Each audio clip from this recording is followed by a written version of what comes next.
The decision to have the first meeting held with the ambassadors of African countries was a unanimous decision. This was natural, since Egypt is an African country that has always felt its African identity and appreciated its African heritage.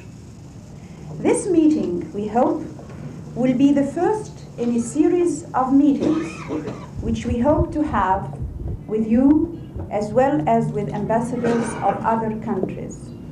The purpose of today's meeting is to start by knowing each other, to exchange information, views, and ideas about the many issues which interest us as Africans.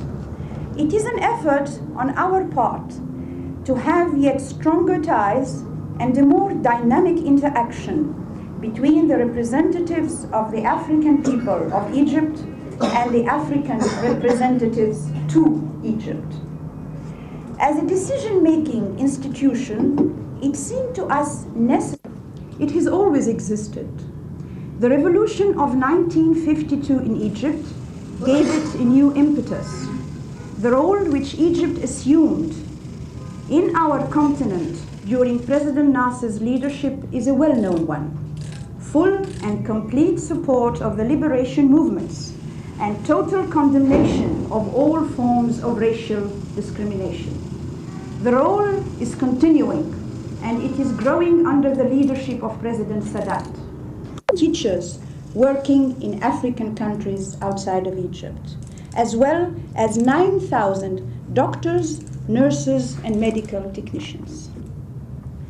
Dear friends, the other two principles of liberation and combating discrimination are still operating, and strongly so, along with the obligation of. And now that we are still bound by these responsibilities, to assure you that as representatives of the people, we support our government in assuming its African responsibility, and also to renew to you the pledge of the Egyptian people to work for the development of their continent and to contribute to the freedom and farewell of the African people.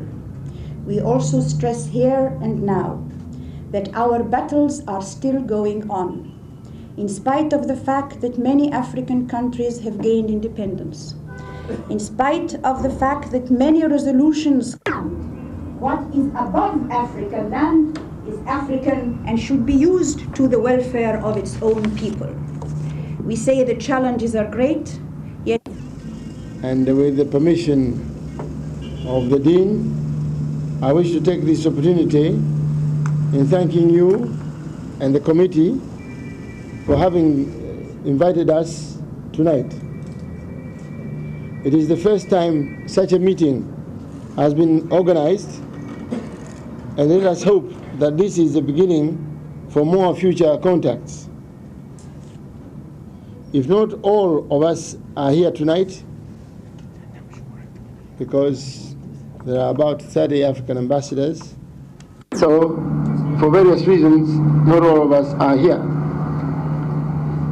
As you are aware, this conference have worked and lived together for centuries, yet a formal meeting at this lectures of us in this group to begin discussing about what is likely to happen during, and the York Committee is primarily to know each other. Ambassador of Ethiopia, we've got His Excellency the Ambassador of Guinea,